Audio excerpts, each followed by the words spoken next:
детей. Ну, главное, вместе. Вот. Все произошло однажды вечером. Именно такое название получила постановка по пьесе Александра Гельмана «Скамейка». История мужчины и женщины, которые встретились в городском парке после долгой разлуки, покорила зрителей своей искренностью.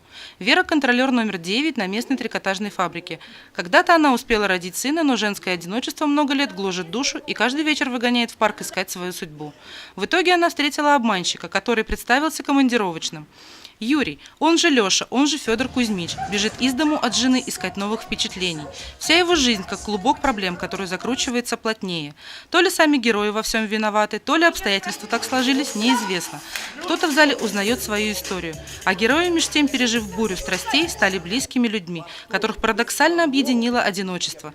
И место встречи снова изменить нельзя. Это скамейка в парке. Так получилось, что изначально в этот спектакль меня позвал Олег с режиссером вместе, они друзья, с Антоном Фигуровским.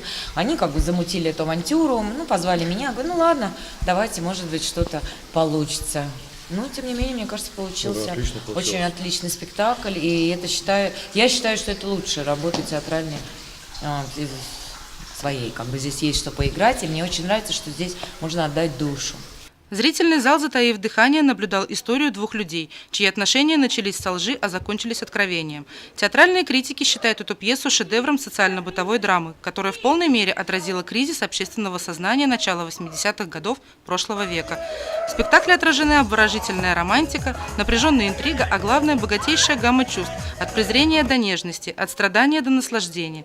С потрясающей искренностью, а точнее сказать истинностью, передаваемой мастерством актеров. Как они и сами признаются, многое зависит и от зрителя. Именно эмоциональная отдача зала делает игру еще более жизненной и правдоподобной. Я получил массу удовольствия, я посмотрел эти чистые глаза, которые там смотрели, прям так наивно для меня. И я на них также. И когда такие общения случаются между глазами, ну а что может быть? Это ты говорила, это так прекрасно. От имени местной общественной организации по поддержке социальных проектов «Вперед Сибай», депутата Совета городского округа, председателя Дениса Андреевича Назарова. Хочется сказать, что мы очень рады возможности организовывать такие мероприятия в нашем городе. Денис Андреевич уже не в первый раз привозит в родной город различные спектакли, которые находят живой отклик среди горожан и собирают полные залы.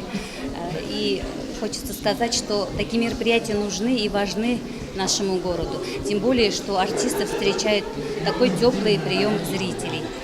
Хочется сказать спасибо большое всем тем, кто помогал в организации этого спектакля. Спасибо зрителям за теплый прием, за поддержку.